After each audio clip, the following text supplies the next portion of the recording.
Hey, welcome back. Episode 21. Dub, how you feeling, man? Feeling good, bro. Feeling good. Living good.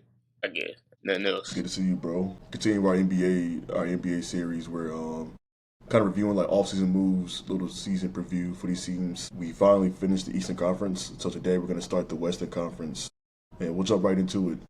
The worst team in the league last year, arguably, the Utah Jazz. Them boys finished 17 and 65 last year. Drafted Ace Bailey out of Rutgers, and they also drafted Walter Clayton Jr. out of Florida, national champion. They also added Kyle Anderson, from the Warriors, K Love, George Niang, Yusuf Nurkic, lost John Collins, Colin Sexton, and Jordan Clarkson.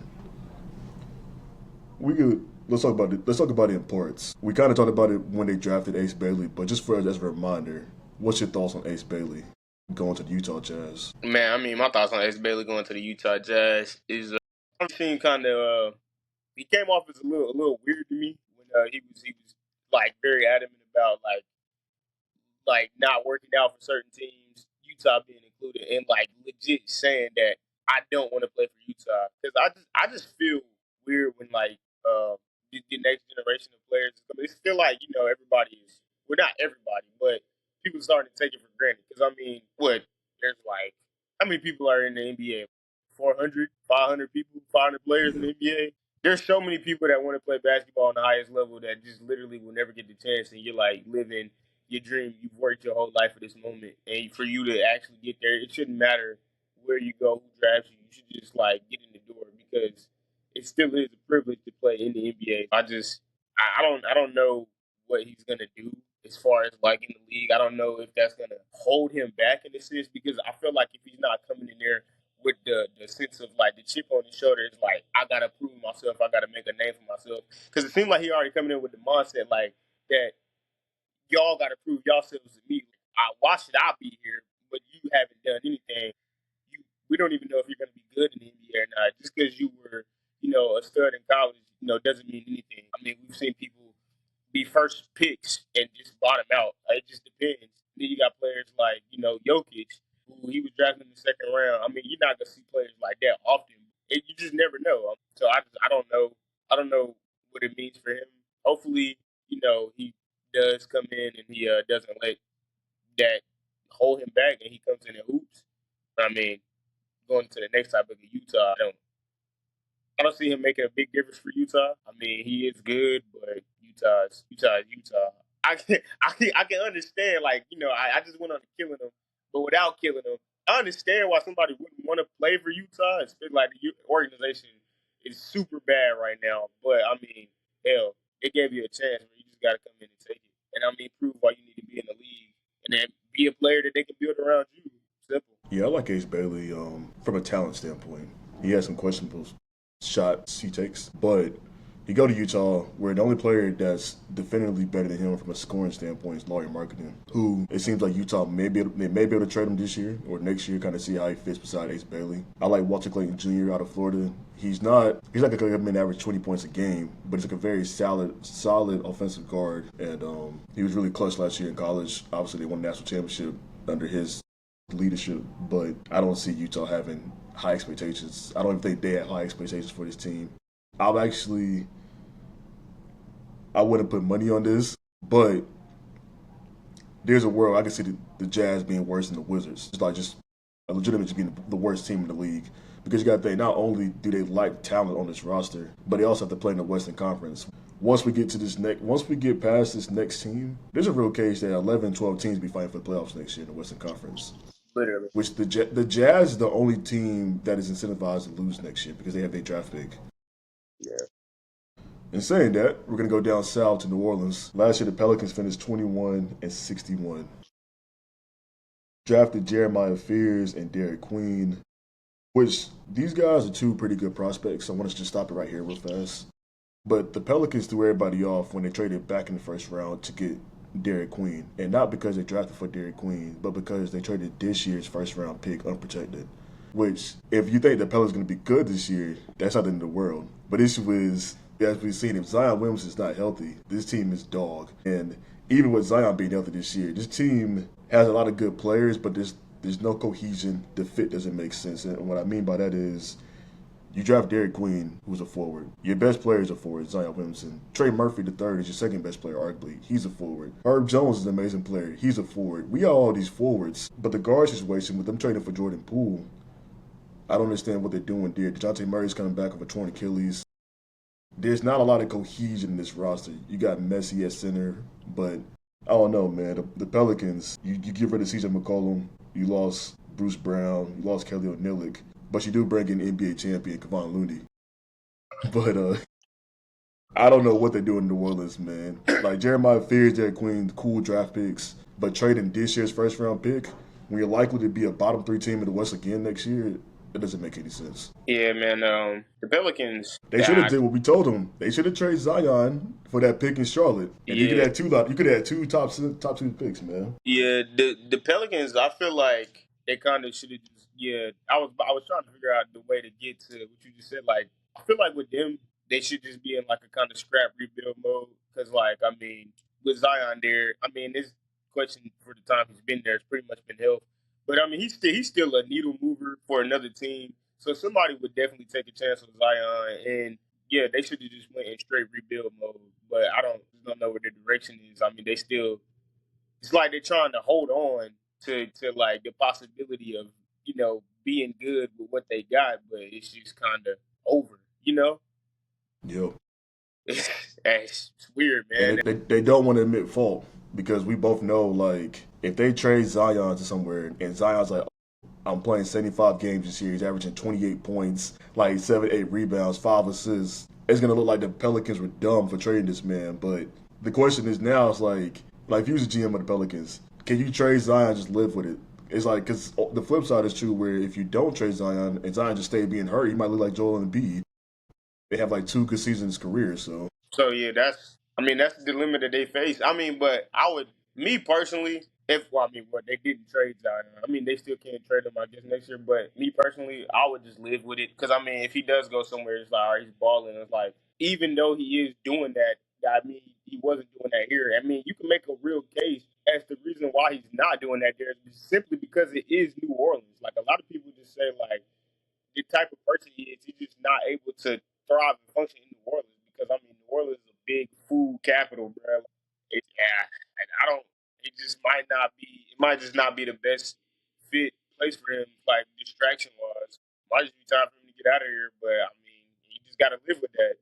It is what it is. That team isn't disciplined as enough as it needs to be anyway. So, and like you said, I don't, with all the moves they made, like adding some pieces, and they got DeJounte Murray coming back. It's a lot of guards that came in. It's just kind of weird. I don't know where the ball's going to be in New Orleans next year. I mean, well, if Zion's healthy, the ball's going to be in his hands. But then after him, it's just like there's so many. I don't know where the ball's going to be. yeah, I mean, in theory, the ball should be in Zion's hands and DeJounte Murray's hands. I mean, Jordan Poole gets sprinkled in. Jeremiah Fields at the ball as well. There's a lot of people to feed, but the issue is, besides Zion, there's no clear gap between who's the third and fourth best player in this team. You know what I'm saying? Yeah.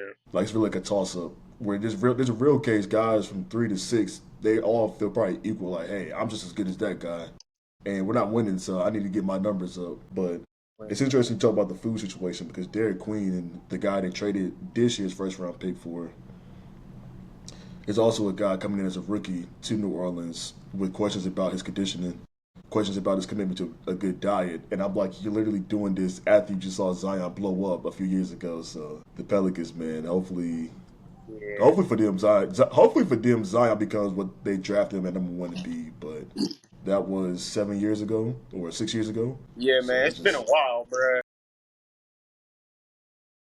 yeah, I just think it's over. I mean, it just is what it is, man. I just think it's just time to part ways, get him out of here. It's no point to holding on to something. I mean, and even if he does become what y'all thought he was going to become, he would have to become that, and then y'all would have to make moves to get the team around him to the point where it needs to be to even be a contender, and that's also going to take some years.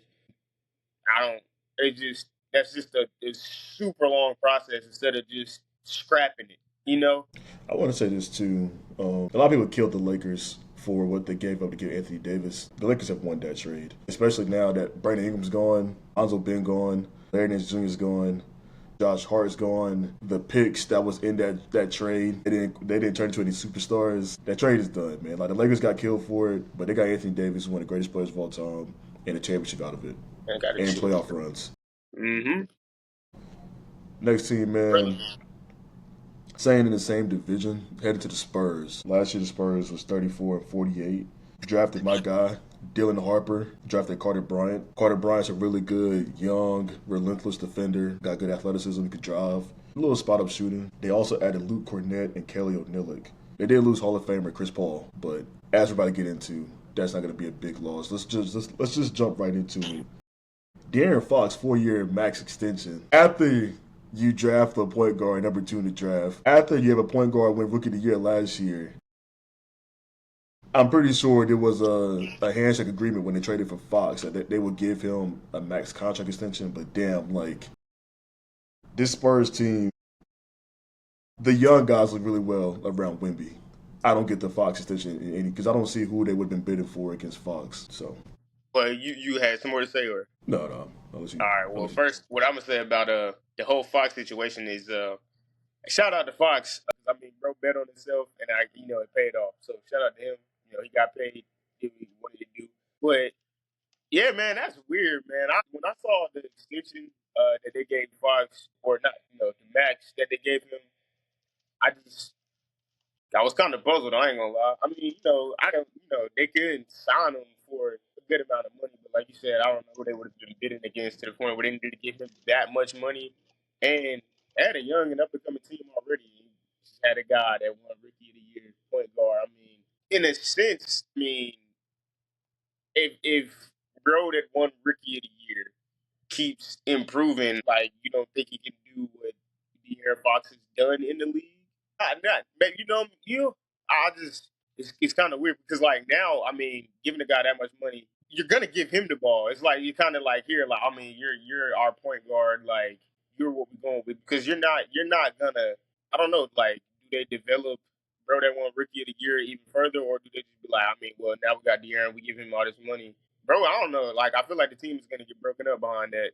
But with the younger guys that just came in, I mean, it's still gonna be the Wimby and Fox show, but I just don't see why not just take a chance with your guys that you already had.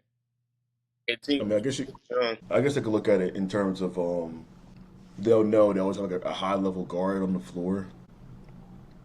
It's not true two timelines since De'Aaron Fox isn't old. Yeah, He's he not in his not old. 30s, Yeah, he not but it's old. just still when you give De'Aaron Fox that much money, it's kind of like okay. I've been saying it for a while. I like Fox. We both like Fox. Yeah, I know he you're a little cool. higher on him than me, but Yeah, he used to be I don't my favorite rookie back in the I day. don't think De'Aaron Fox could be a second best player on the championship team. And I mean, this man can't make the All Star team. So like, what do we? Like De'Aaron Fox is cool, but we also need to put it back in perspective as well. That De'Aaron Fox does a lot of things well, but he doesn't do anything great besides run fast. But this isn't the Olympics in track, so it's just not. I need to see what De'Aaron Fox could do for the Spurs that he couldn't do for the Kings. You know what I'm saying? Yeah, man. This is just like the Kings. We play with an elite big man, minus a bonus. Yeah, man. Fox. That's what I'm saying. Like, I mean, he's the type of person that like he literally bet on himself to get more money, but he never ended up making those All Star teams and stuff like that. So I just don't understand why the Spurs felt obligated to give him that much money. I mean, I don't have a problem with them paying him. Just why pay him that much? So, but I mean, you know, they're gonna be decent. But they like, and they got Wemby, Dylan Harper. You know what I'm saying? Like they're gonna be a decent team. They got talent, and De'Aaron Fox, he is a good guard. I'm not trying to kill him. Like he's a good player. Like he plays very good. He Yeah, just yeah, Fox is not a. good. He's I don't. It's like for 50 million though. It's just for 50 Yeah, million for a team that if Wemby's healthy and this team should be better than what they were last year, and they might win 45 games. You want De'Aaron Fox making 50 million to win 45 games to lose in the first round? Like this team isn't gonna beat the Thunder. I mean, for them to beat the Thunder, Wemby have to average like 30 that series. So I mean, I'm not saying that's not impossible. Wemby's also a very unique player, yeah, but this is a man that just had blood clots in his shoulders. So we don't know what we're gonna get when he gets back. yeah. Uh, yeah.